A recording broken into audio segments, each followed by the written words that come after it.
Last week was President Trump's first international trip. President Trump's first stop was Saudi Arabia. And I don't know about you, but I was waiting for him to spark an international incident. You know, like I was waiting for him to walk off the plane going, "So many ninjas." But luckily that didn't happen. And now Trump hoped that people would focus on his carefully crafted speech about Islam and terrorism. But unfortunately, his mouth was soon overtaken by his hands. You may have seen this rather strange image of President Trump standing alongside the Saudi king and the president of Egypt, all of them with their hands on a glowing white orb. It looks less like a summit of world leaders and more like a scene out of a bizarro Captain Planet. You know? Let our powers combine. Oil! Plutonium! Spray tan! If you are worried about America's security, luckily, President Trump's speech did offer a grim warning to young Muslims considering a career in terrorism. Your life will be empty, your life will be brief, and your soul will be fully condemned. I'm sorry, those were Trump's wedding vows. We were looking, there was a tape. Do we not have the... Oh, sorry about that, sorry.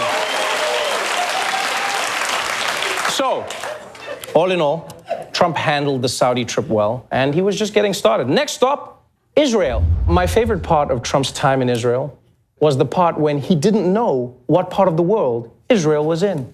We just got back from the Middle East. We just got back to Saudi Arabia, and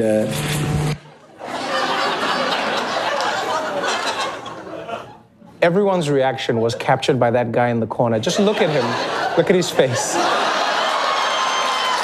While Trump is saying that, he's like, do you know how much work I had to do just to get in this room? And this asshole didn't even look at a map? But it wasn't long before Trump's hands were once again dominating his trip, because instead of his visits and looking at the effects on U.S.-Israel relations, everyone was focused on Donald-Melania relations.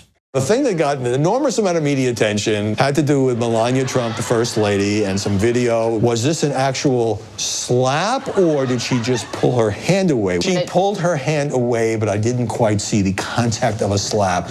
Wow. Leave it to Fox News not to recognize what rejection from a woman looks like. Luckily for Trump, the Pope didn't slap away his hand when they met, but he looked like he wanted to, because, I mean, did you see the Pope's face? I don't want to be blasphemous, but in that moment, it looked like even he was questioning whether there's a God.